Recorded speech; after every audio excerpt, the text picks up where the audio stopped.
ফেনীর ইতিহাসে রয়েছে এক মহান ব্যক্তিত্ব, যার স্মৃতি ফেনীর মানুষকে আজও অনুপ্রাণিত করে।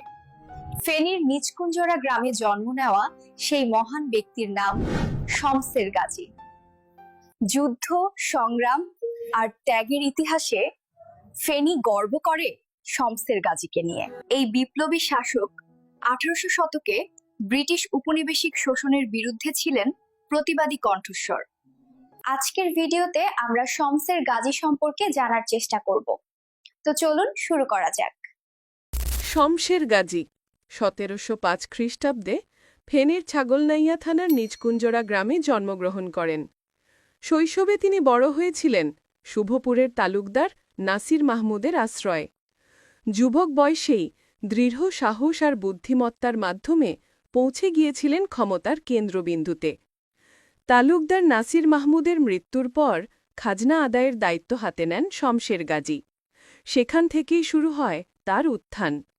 যুবক বয়সে ধীরে ধীরে হয়ে ওঠেন দক্ষিণ কুমিল্লা ও ভুলুয়া রাজ্য অর্থাৎ বৃহত্তর নোয়াখালী সহ বিস্তীর্ণ এলাকার অধিপতি।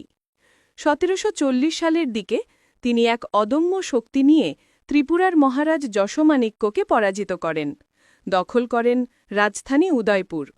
প্রায় এক যুগ ধরে তিনি শাসন করেন ত্রিপুরা। ইতিহাসের সেই সময়কে বলা হয় মধ্যযুগীয় ত্রিপুরার অন্যতম আকর্ষণীয় অধ্যায়।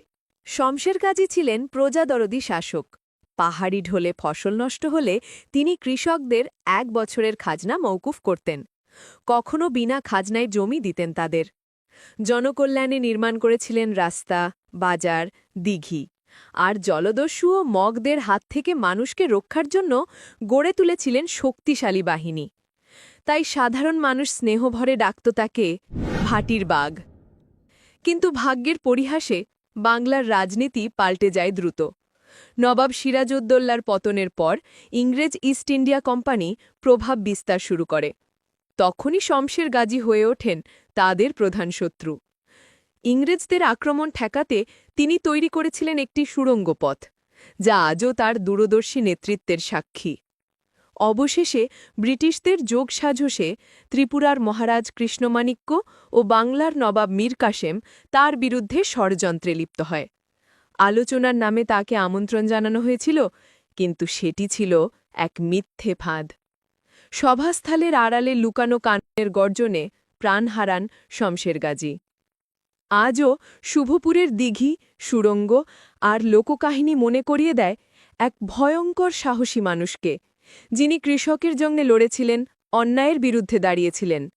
তিনি আজও বেঁচে আছেন ইতিহাসের পাতায়, এক নামেই শমসের গাজী, ভাটির বাঘ।